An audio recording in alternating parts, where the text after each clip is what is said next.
ചേച്ചി നമുക്കൊരു കാര്യം ചെയ്യാം. ആദ്യം ഗുരുക്കന്മാരിൽ തന്നെ അവരെ സ്മരിച്ചുകൊണ്ട് നമുക്ക് നമ്മുടെ ടോക്ക് തുടങ്ങാവേ. ഇതിനകത്ത് ഞാൻ ചിലപ്പം ഈ പറഞ്ഞ പോലെ ചേച്ചി കഴിച്ചുകൊണ്ടിരിക്കുമ്പോഴായിരിക്കും ഒരു പാട്ട് പാടി തരുമെന്നൊക്കെ ചോദിക്കുന്നത്. അപ്പൊ ശരിക്കും പറഞ്ഞാൽ ഗുരുക്കന്മാർ തല്ലും. അതുകൊണ്ട് ആദ്യമേ അവർക്ക് ഫുൾ റെസ്പെക്റ്റും അതെല്ലാം കൊടുത്തതിന് ശേഷം നമുക്ക് തുടങ്ങാവേ. ആദ്യത്തെ എൻ്റെ ഗുരു എൻ്റെ അച്ഛൻ മ്യൂസിക് ടീച്ചറായിരുന്നു. ചെറുതിലെ അച്ഛൻ പാടും ARL ആർട്ടിസ്റ്റായിരുന്നു. അച്ഛൻ തന്നെയാണ് എന്നെ പഠിപ്പിച്ചത്. അങ്ങനെ കുറച്ച് കഴിഞ്ഞ ശേഷം റേഡിയോ സ്റ്റേഷനിലെ സ്റ്റാഫ് ആർട്ടിസ്റ്റായിരുന്ന R കൃഷ്ണസ്വാമി സാറ് പഠിപ്പിച്ചു. പിന്നെ കുറച്ച് കഴിഞ്ഞാൽ മാവേലിക്കൻ R പ്രഭാകരവർമ്മ സാറ്, ഇവർ 3 പേരും ഇപ്പം ഇല്ല. പ്രഭാകരവർമ്മ സാറ് കുറേ വർഷം പഠിപ്പിച്ചു. സാറ് ഇവരൊക്കെയാണ് എൻ്റെ മെൻറ്റേഴ്സ് എന്ന് പറയുന്നത്. പിന്നെ ഓമനക്കുട്ടി സാറ്, ടീച്ചറിൻ്റെ കീഴിലാണ് ഞാൻ PhD ചെയ്തത്. അത് കഴിഞ്ഞ് ഞാൻ കുറച്ച് നാൾ മദ്രാസിലുണ്ടായിരുന്നു. അപ്പോൾ TR സുബ്രഹ്മണ്യം എന്ന് പറഞ്ഞൊരു ഒരു പൈനിയറാണ്, ഒരു സ്റ്റൈലിൻ്റെ ഒരു പൈനിയറാണ്. സാറിൻ്റെ കീഴിൽ കുറേ കാലം അഭ്യസിച്ചു. അപ്പോൾ ഒരു കാര്യം ചെയ്യാം, ചേച്ചിയെ കൊണ്ട് ആദ്യം തന്നെ ഞാൻ ഗുരുവിൻ്റെ തന്നെ ഒരു പാട്ട് പാടിക്കാം. ഗുരു പവന പുരാധീശം എന്ന് പറഞ്ഞിട്ട് ചേച്ചി ഒരു പാട്ട് പാടി. എൻ്റെ അമ്മ ഇതൊക്കെ ഓർത്ത് വെച്ചിരിക്കുന്നത്. ചേച്ചി വരുമ്പോൾ ഞാൻ പിന്നെ അതെല്ലാം ആലോചിക്കണ്ടേ ചേച്ചി. ഗുരു പവന പുരാധീശം ഭാവയാമി ഗരുഡവാഹനം ഭജാമി ഗുരുപവനപുരാധീശം ഭാവയാമി ഗരുഡവാഹനം ഭജാമി ഗുരുപവനപുരാധീശം ഭാവയാമി. അസലായിരിക്കുന്നു ചേച്ചി. ഇതാണ് ചേച്ചിക്ക് പറ്റുന്നില്ല എന്നൊക്കെ പറഞ്ഞത്. മോളുടെ കാര്യങ്ങളൊക്കെ പറയൂ. എന്താ പഠിക്കുന്ന, എന്താ ചെയ്യുന്ന ഇപ്പോ? ഞാനിപ്പോ ഫുൾ ടൈം മ്യൂസിക് ആണ്. മോള് മ്യൂസിക്കാ? ഞാൻ പഠിച്ചത് സൈക്കോളജി വിമൻസ് കോളേജിൽ. BA MA സൈക്കോളജി എവിടെ നിന്നാണ് പാസ്സായത്. പിന്നെ നെറ്റ് ക്വാളിഫൈ ചെയ്തു സൈക്കോളജി തന്നെ. ഗസ്റ്റ് ലെക്ചറായിട്ട് വർക്ക് ചെയ്തിരുന്നു ഒരു നഴ്സിംഗ് കോളേജിൽ. പിന്നെ കാര്യവട്ടം ഡിപ്പാർട്ട്മെന്റിൽ സൈക്കോളജി പഠിപ്പിച്ചിരുന്നു അവിടെ. അങ്ങനെ 2 വർഷം വർക്ക് ചെയ്തു. ഇതിൻ്റെ പാരലി മ്യൂസിക് ഒക്കെ കൊണ്ടുപോയിരുന്നു. പക്ഷെ എനിക്ക് മ്യൂസിക് തന്നെ ഫുൾ ടൈം വേണമെന്നൊരാഗ്രഹം. അപ്പോൾ അവിടെ നിന്ന് ക്വിറ്റ് ചെയ്തു. പിന്നെ പുറത്ത് സ്വീഡനിലൊരു ഷോർട്ട് ടേം ഒരു കോഴ്സ് ചെയ്തു വേൾഡ് മ്യൂസിക്കിൽ. അത് കഴിഞ്ഞപ്പോൾ ഉള്ളിന്റെ ഉള്ളിൽ നോക്കുമ്പോ ഇങ്ങനെ മ്യൂസിക് കിടപ്പുണ്ടേ നല്ലതായിട്ട്. അതാണ് അത് ഇത് ലെക്ചർ മാറ്റിയിട്ട്. ചെറുതിലെ എങ്ങനെയാ, ചെറുതിലെ ഞാൻ ഏത് സ്റ്റേജിൽ പാടാൻ പോയാലും അത് കഴിഞ്ഞ് ഇറങ്ങുമ്പോൾ ഞാൻ പാടുമെന്ന് പറഞ്ഞ് ചാടി കയറി പോകും. ചെറുതിലെ എങ്ങനെയാ. പിന്നെ സ്കൂളിൽ ഇഷ്ടം പോലെ കോമ്പറ്റീഷൻസ് എല്ലാത്തിനും പോയി ചേരും. എന്നിട്ട് അവസാനം ഏതിനെ ചേർന്നെന്ന് ഒരു മറന്നു പോകും. അങ്ങനെ ഒരു ത്രില്ലാണ് എപ്പോഴും ഇങ്ങനെയാ. ഞങ്ങൾ പറയാം ഇപ്പൊ ചന്ദന പോകുന്ന ചോദിച്ചാൽ ഉടനെ റെഡി എന്ന് പറഞ്ഞിറങ്ങും. അങ്ങനത്തെ ഒരു പാർട്ടി. പാഷൻ എന്ന് പറഞ്ഞാൽ അത്രയ്ക്ക് ഒരു പാഷനാണ്. അപ്പൊ മോൾ ഏതാ, ഇങ്ങനെ ക്ലാസിക് വെസ്റ്റേൺ ഏതാ? ഇല്ല, ഞാൻ ക്ലാസിക്കൽ തന്നെയാ. ആദ്യം അപ്പനാ പഠിപ്പിച്ചത്. പിന്നെ അമ്മ പഠിപ്പിച്ചു. ഒരു 10 വയസ്സൊക്കെ ആയപ്പോഴത്തേനും മൃദംഗം പഠിക്കാൻ തുടങ്ങി. ഇൻസ്ട്രുമെന്റ് തന്നെ. അത് മദ്രാസിലായിരുന്നു ഞങ്ങൾ അപ്പോൾ താമസം. അപ്പോൾ മന്നാർഗോവിൽ ബാലാജി സാറിന്റെ അടുത്താണ് തുടങ്ങിയത്. സാറിന്റെ അടുത്ത് തന്നെയാണ് ഇപ്പോൾ കണ്ടിന്യൂ ചെയ്യുന്നത്. CCRT സെൻട്രൽ ഗവൺമെന്റിന്റെ സ്കോളർഷിപ്പ് കിട്ടിയിരുന്നു മൃദംഗത്തിന്. പിന്നെ ഇവിടെ വന്നു. തിരിച്ചും അമ്മയുടെ തന്നെയാണ് പഠിക്കുന്നത്. പിന്നെ ഹിന്ദുസ്ഥാനി ക്ലാസിക്കൽ പഠിക്കുന്നുണ്ട് അമൃത ബാനർജി ടീച്ചറിന്റെ അടുത്ത്. പിന്നെ വേറെ ഏതെങ്കിലും ഇൻസ്ട്രുമെന്റ്സ് ഏതെങ്കിലും പഠിച്ചിട്ടുണ്ടോ? ഞാൻ പഠിച്ചിട്ടുള്ള മൃദംഗമാണ്. പക്ഷെ പുതിയ ഇൻസ്ട്രുമെന്റ്സ് ഒക്കെ ട്രൈ ചെയ്യും. പുറത്തൊക്കെ പോകുമ്പോഴത്തേക്കും പല ഇൻസ്ട്രുമെന്റ്സും വായിക്കേണ്ടി വരും. ഏതെങ്കിലും പുതിയത് പഠിച്ച ഏതെങ്കിലും ഇൻസ്ട്രുമെന്റ്സ്? ഞാൻ മേടിച്ചതാണ്.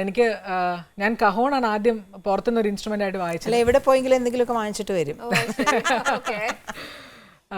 ഞാൻ ആദ്യം മൃദംഗം കഴിഞ്ഞിട്ട് പിന്നെ ഗഞ്ചര വായിച്ചു തുടങ്ങി.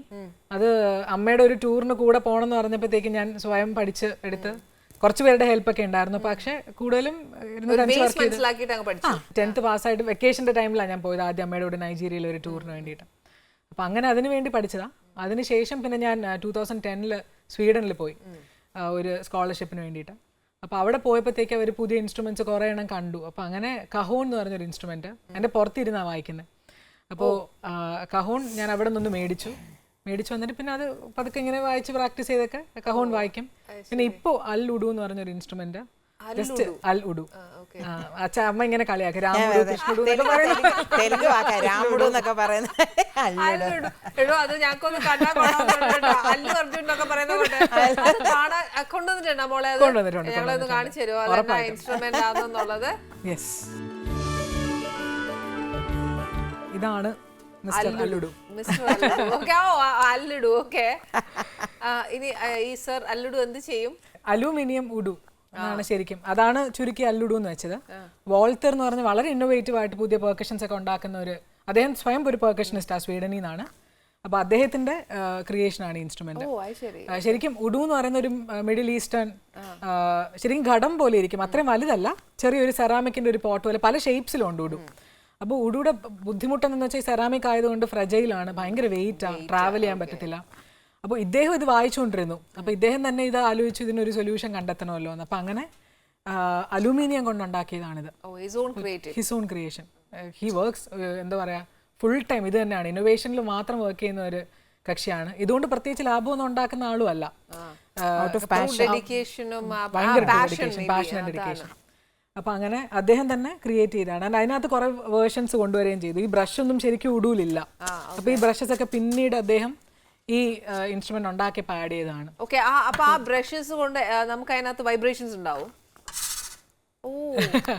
ഇതിന്റെ പുറത്ത് വായിക്കാം, മാറ്റി വായിക്കാം, അങ്ങനെ കുറച്ച്. ഇദ്ദേഹം മിണ്ടുവോ? ഇദ്ദേഹം മിണ്ടും. പിന്നെ അന്നൊന്നും മിണ്ടിക്കാവോ?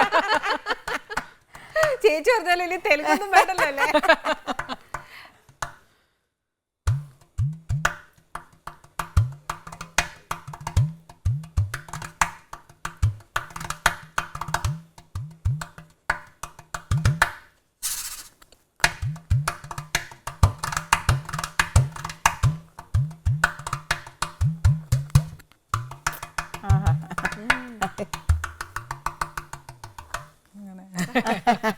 സംഭവം കൊള്ളാം അല്ലേ? എനിക്ക് ഇത് വെച്ചൊരു കച്ചേരി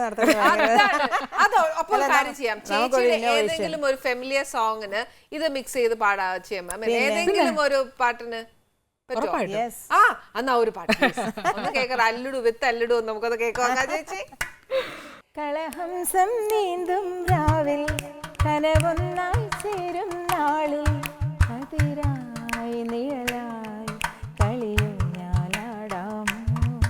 കളഹംസം നീന്തും രാവിൽ കനവൊന്നായി ചേരും നാളിൽ അതിരായി നിഴലായി കളിയും ഞാലാടാമോ. മനസ്സിലായോ? ഞാനേ എന്നെ അറിയാതെ എൻ്റെ ഒരു പാട്ട്, ആ പാട്ടേ സാധാരണ ഇപ്പൊ ആർക്കും ഓർമ്മയുണ്ടാവില്ല. ഞാൻ മുമ്പ് AR പാടിയ ഒരു ലളിതഗാനം, അത് എഴുതിയത് ഡോക്ടർ VA ശർമ്മയും അത് മ്യൂസിക് ചെയ്തത് നമ്മുടെ എൻ്റെ ഏറ്റവും പ്രിയപ്പെട്ട പെരുമ്പാവൂർ രവീന്ദ്രനാഥ് സാറുമാണ്. അപ്പം ഞാൻ വിചാരിച്ചു അത് എവിടെ നിന്ന് ഗുരു എന്നൊരു വാക്ക് കിട്ടിയപ്പോഴത്തേക്ക് അത് അടിച്ചു മാറ്റി എവിടെ, അങ്ങനെ ഒരു മിടിക്കല്ലേ. എന്നാൽ ശരി, ഇത് ഓർമ്മയുണ്ടോ നോക്കാന്ന് വിചാരിച്ചു. ഓർമ്മയുണ്ടോന്ന് പാടിയപ്പോഴാണ് ഞാൻ ശരിക്കും ഞെട്ടിപ്പോയി. അത് പക്ഷെ എനിക്ക് സന്തോഷം തോന്നി അറിയോ, പുതിയ ഇൻസ്ട്രുമെന്റ് പാട്ട് പാടിയില്ലേ, അതാണ്. താങ്ക് യു വെരി മച്ച് ചേച്ചി.